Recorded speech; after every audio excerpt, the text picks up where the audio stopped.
de Deus nasceu para vencer. O Filho de Deus nasceu para vencer. O Filho de Deus nasceu para vencer. Segunda parte, a parábola da figueira estéril. Amados, a igreja deve trilhar o caminho da frutificação. Essa palavra mostra o cuidado que somos tratados, os incentivos recebidos para que venhamos trilhar o caminho da frutificação. As lições de Mateus e Marcos acerca da parábola da figueira que secou apresentam algumas semelhanças e serão analisadas. A figueira, amados, representa a autojustificação humana. Ao reconhecerem que estavam nus por causa de seu pecado da desobediência, Adão e Eva fizeram roupas de folhas de figueira. Foi o primeiro esforço humano para compensar, melhor dizendo, o pecado. Gênesis 3, e o verso 7, amados.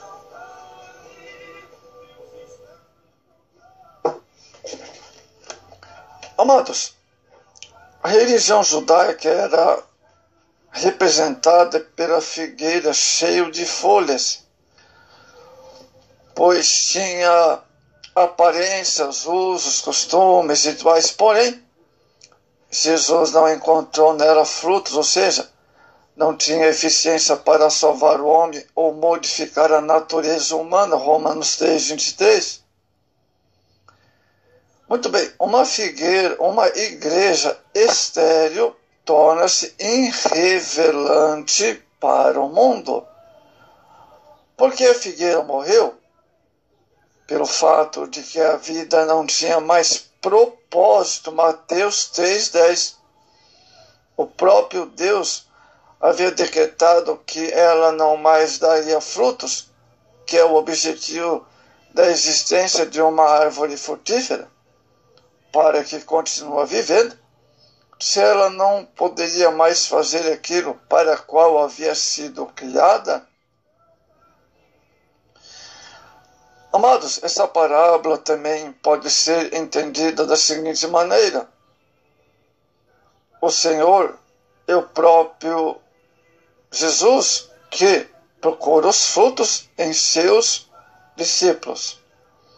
O vinhateiro é o Espírito Santo, que faz o papel de investir na edificação do caráter do discípulo, a fim que ele venha a ser instrumento para alcançar os perdidos. Os frutos são o resultado da vida transformada pelo Espírito Santo. Outras vidas alcançadas, transformadas, e o reino de Deus é ampliado na terra. Infelizmente, muitos não podem dizer que têm uma vida frutífera.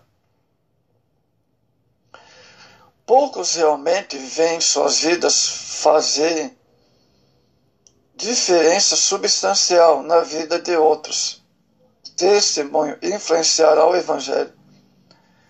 Menos ainda vemos outras pessoas entrarem no reino de Deus porque, por nosso intermédio, damos muitas vezes a desculpa de que não temos o dom do evangelismo.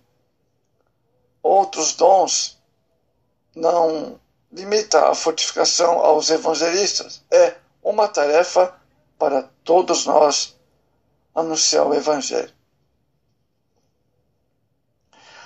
A igreja deve lutar contra a esterilidade espiritual. Os frutos estão associados às boas obras, ao processo de mudança interior, e servem para saciar a fome, dos que estão à nossa volta. Gálatas 5:22. Lucas diz que a figueira pertencia à vinha de um homem. Versos 6 e 7. A vinha é o mundo e este homem é Deus. O viticultor encarregado de cultivar a figueira é Jesus. O Pai espera a prestação de contas, frutos bons. É isso que ele espera.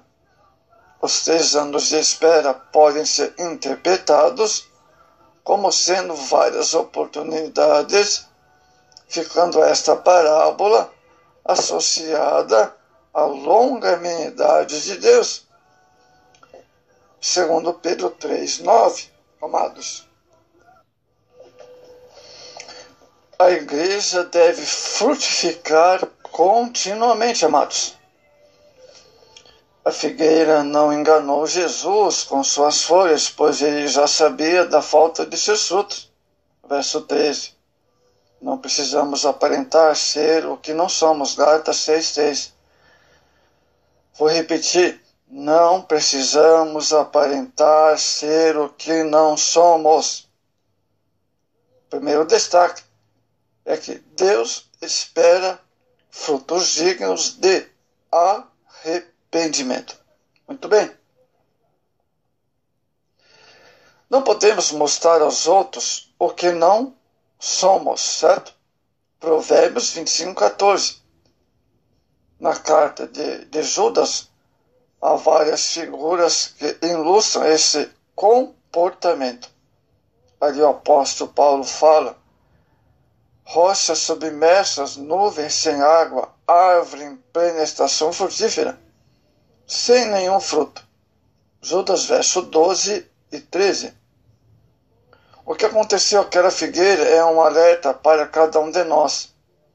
Deus espera frutos dignos de arrependimento, dignos de investimento que Ele faz em nossas vidas, amados.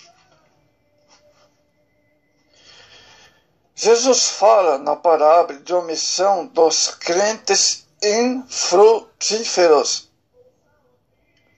Há muita gente fazendo como a figueira de Betânia. Crentes figueira estão à beira do caminho, cheio de folhas verdes. Podemos vê-los facilmente. Eles vêm ao culto, cantam, gesticulam, mas, se chegarmos perto, balançarmos seus galhos, não acharemos nada. Mateus 21, 18 a 22. Não dá frutos em algum em suas vidas, não é?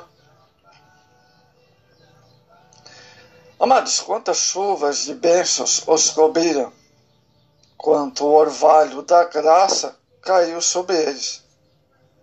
Mas tudo foi usado em proveito próprio, com outras intenções. Nenhum fruto produziu, nenhum serviço oferecido.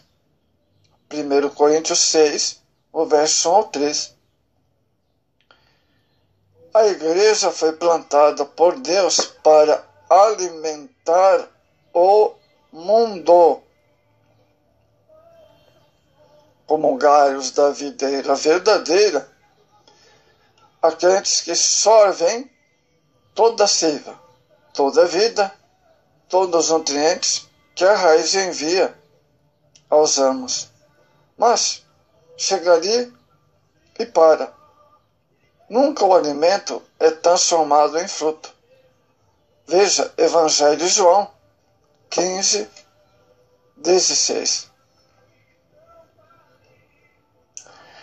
Amados, se quisermos ser pessoas frutíferas para Deus, temos que adotar valores eternos, porque são eles que determinam quem somos e o que acumulamos nesse mundo.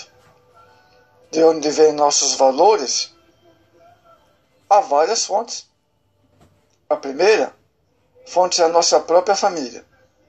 É de nossos pais que aprendemos nossa noção de comportamento respeito de como nos tratamos com as pessoas em geral. A segunda fonte são os nossos professores. São eles que fazem entender a importância de conhecer, de estudar e aprender. A terceira fonte é a igreja. E na família de Deus encontramos o propósito da nossa vida, das habilidades, dons do Espírito Santo. Para concluir, amados, se quisermos ser pessoas frutíferas para Deus, então precisamos fazer nossas raízes chegar ao ribeiro de águas. Vou repetir. Se quisermos ser pessoas frutíferas na obra para Deus, e não precisamos fazer que as nossas raízes chegam ao ribeiro de água. E como uma árvore plantada junto à corrente de águas, que no devido tempo dá o seu fruto, cujas folhas não murcham, e tudo quanto ele faz, e será bem sucedido. Salmo capítulo 1, verso 3. A raiz é atraída pela árvore, assim como a alma humana é atraída pela presença de Deus. O Senhor intencionalmente nos criou dependentes dele. E se quisermos ser útil a Deus, fizemos nossas raízes, busquemos alimento e seremos pessoas frutíferas. Amados, a parábola da figueira estéril se refere primeiramente a Israel. Sua verdade, no entanto, aplica-se a todas as pessoas que professam sua fé em Jesus, mas não abandonam o pecado. Romanos 6,12. Embora Deus dê todos ampla oportunidade de se arrependerem, Ele não tolerará para sempre o pecado. Romanos 11 e o verso 12, onde diz: considera, pois, a bondade e a severidade de Deus para com os que caírem. Severidade, mas para contigo benignidade de Deus, se permanecermos na sua benignidade, de outra maneira também tu serás cortado.